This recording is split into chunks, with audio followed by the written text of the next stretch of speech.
right. Today I'm pleased to welcome Jo Sherman back to the studio for part two of our Frontline interview, where we continue the discussion of the collapse of Safe Harbor after Schrems.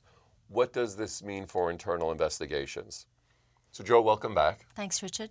And in part one of our interview, you talked about the increasing use of technology on site and location and to analyze the data in the EU as opposed to packing it up and shipping it to the US, so to speak, for processing and review. Can you tell us a little bit more about why EDT is a suitable solution to address the problem and the Schrems ruling? Sure. Okay. Well, EDT is an end-to-end platform that is designed to actually support the entire case, whether it be litigation or an investigation, all the way through from the collection of data right through potentially even into the courtroom. So processing, analysis, review, production, and presentation in court if required. So the fact that it all sits on one platform means that it's very portable. So the whole platform can fit on a laptop, and you can very easily take it into the organisation to actually perform the project on site. And that is an alternative to what is being debated extensively at the moment, the model of bringing the data to the US. Understood. So will there be situations where you still need to bring some data back to the US? And without the safe harbor mechanism, what do you think of the notion of consent as an alternative? There's a lot of talk about consent as a more important criteria now in terms of bringing data back over to the US, and consent of either the data owner or the data subject is something that's being debated quite extensively.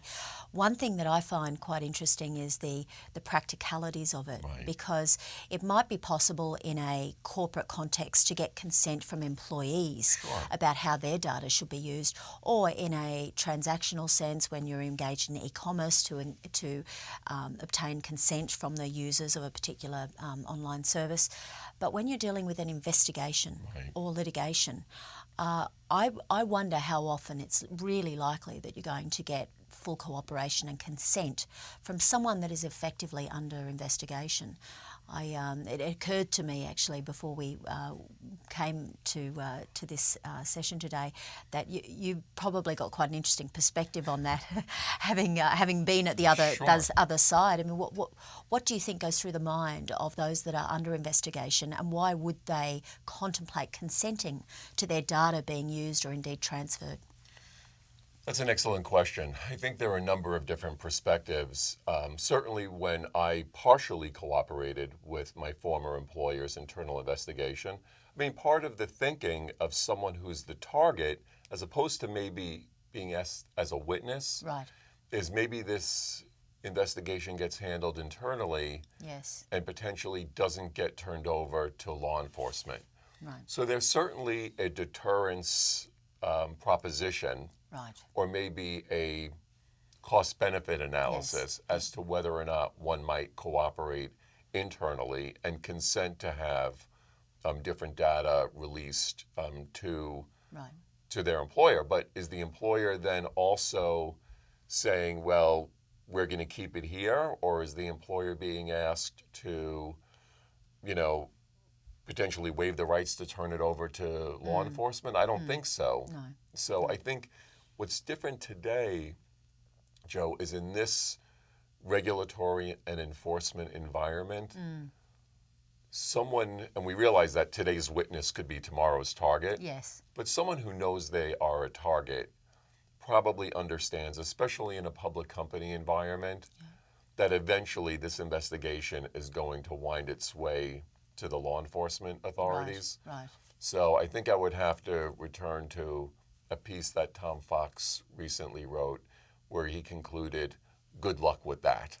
So I think, That's it was a where- long yeah, answer, but I yeah. think that's where it ends Yeah, up. that's what I was thinking in light of the debate that we're seeing a lot in terms of the legal literature that's coming out talking about the requirements for consent. Right. There's cases where I just think you're just not going to be able to get it. So Yeah, agreed. it's not reliable as a mechanism in all cases. So if that's not the option, and I think it leads to good luck with that, from a practical perspective, what are the options? Let's talk about those. Well, I think when you've got the entire software platform on site, it opens up the possibility that you can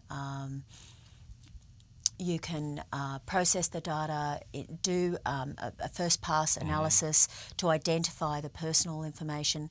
Whether or not you've got cooperation locally might be a question there, but at least you can identify whether there is personal information that needs to be quarantined. You can identify potentially privileged information that you might want to treat separately, and even cull down the data set to the most relevant criteria so that you're left with a subset of data that is in a manageable, less contentious domain, and therefore more likely to satisfy the data protection entities.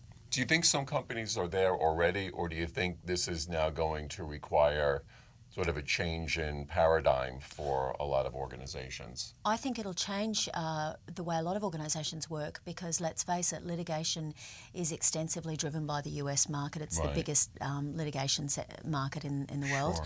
And similarly, the increased regulatory investigations are largely driven by US regulators now when you look at the growth internationally. So I think because this recent decision impacts the flow of data from the EU to the US potentially in those cases, yes, we are going to see some changed practices because global organisations need to take this into account. It'll be interesting to see how the enforcement agencies deal with this. Obviously, Yes. it impacts them as well. Yes, absolutely. Great. So what are some of the other benefits of working on site, on location, at the source of the data? Again, with local Sure. input from key people. Well, if you've got local input from key people, and I guess this is a little different to the consent discussion earlier, but if you do have some local intelligence, local insight into the data that you're collecting, analysing and reviewing, it's remarkable what you can glean from the information. So, for example, you might learn that there were 2 laptops being used by one of the key witnesses. Right. You might discover that there was a private email, a Google account or something that was being used by one of the key witnesses. So talking to those that actually own the data or the data subjects themselves on site can actually give you remarkable insight that can actually help your case, and that can also inform the strategy in terms of how you manage the documents and the analysis of the data. So it sounds like you could pick up additional intelligence by having, a center of mass, so to speak, in Europe, not just being completely investigatory-centric in the United States. That's right. Just the opportunity to be a little bit more person-oriented rather than data-oriented. Right. It's amazing what we can learn from actually talking to people. Right. And when you're on site, you actually do end up often talking to Sure. people and discovering all sorts of things about the information and the facts that you may not be able to get at immediately by just looking at the data. Well, thank you, Jo. And for anyone who's watching today, how might they contact you?